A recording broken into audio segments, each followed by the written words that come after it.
wheelchair magic. Here we go. We've got here, Mon. Yeah, okay.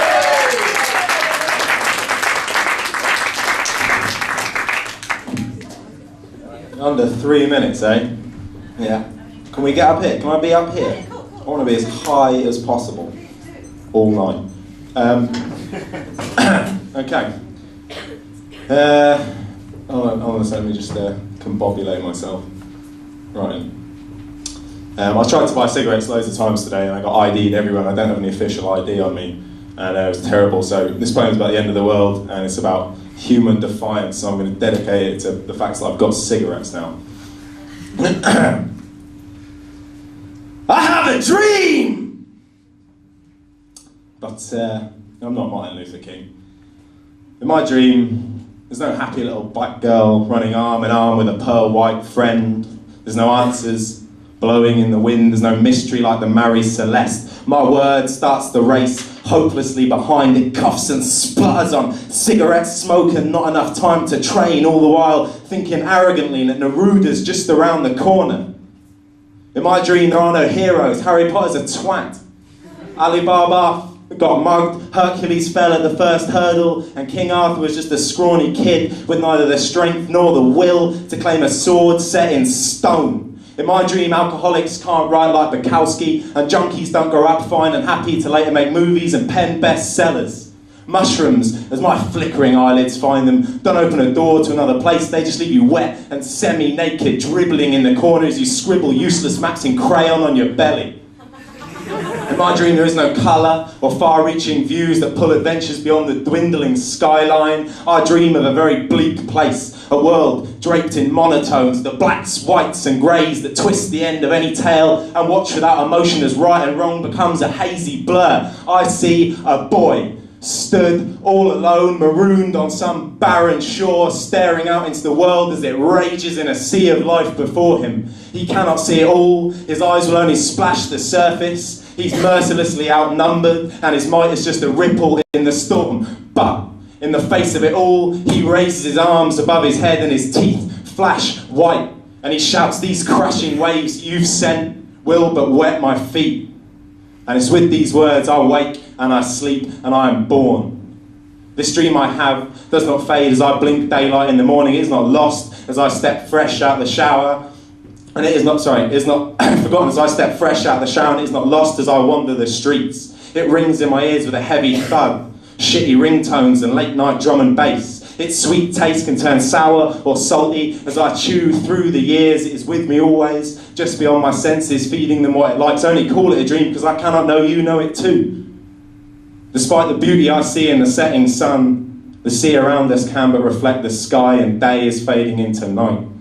We people in our dreams will eventually drown in the ocean. The tide will wash us away and the shore will forget our footprints.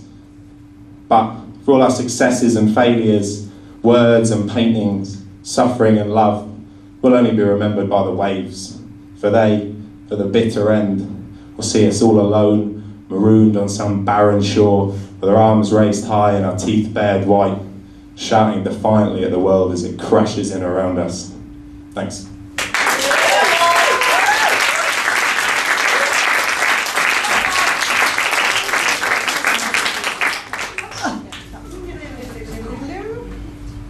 Mon.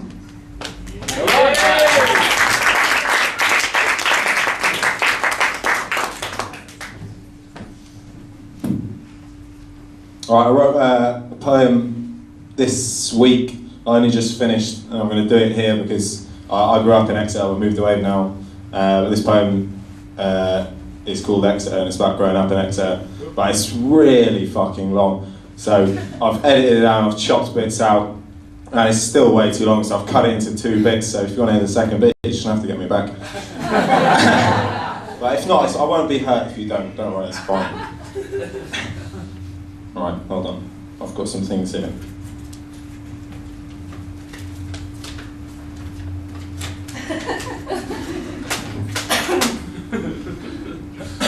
I'm stepping outside for a cigarette. The wind is cold and dry.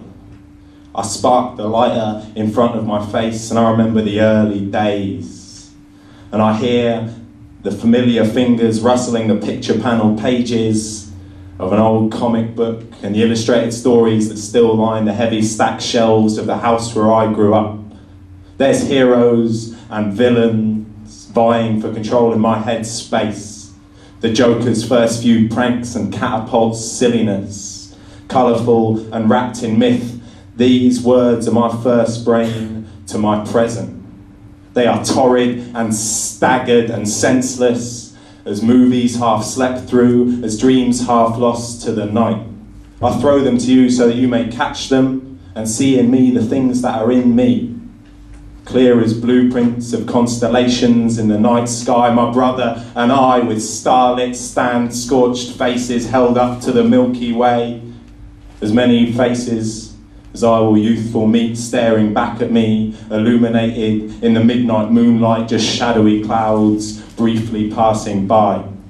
Memories are sometimes just the tinkling of a sound, or the faintest wavering blur of place, of person, of tiny pattering hands learning to crawl on the tiled kitchen floor, sitting back, padded nappy soft, and reaching up with lengthening fingers and hardening palms to catch the fluttering caught ideas and young aspirations in between forefinger and thumb, like a moth drawn to the light, to be examined and turned over from colourful wing to colourful wing, before growing bored and letting go and paying no heed to the disappearing insect hum over my shoulders, the meaning of those first hopes.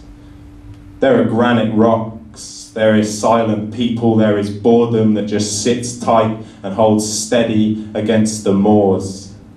The fat bird-faced bus driver, the chewing gum gone hard, stuck fast, and idle to the waning orange pattern of the fabric seats of the school bus, peering back over my shoulder to where the older kids sit, makeup, tears, hormonal soup, salty eyes, beckoning me into teenage rushes and stupidity, the Saturday morning dew-soaked blades of grass, taking off my mud-clad boots and strolling back in the rain after a 3-1 defeat, 3-1, childhood washing away.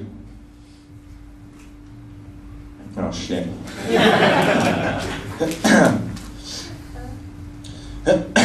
Trudging back to the bad small town changing rooms, being toddler tempted to splash in the few remaining puddles of carefree comic book fantasies.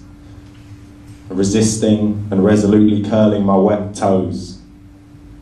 I'm outside, I'm still smoking a cigarette, it's cold. I breathe in, puffing out a cloud, early thoughts, young steam, the whispers of old things coiling away and thinning in the breeze. I raise my hand again, take another pull, and wait for more. Thanks.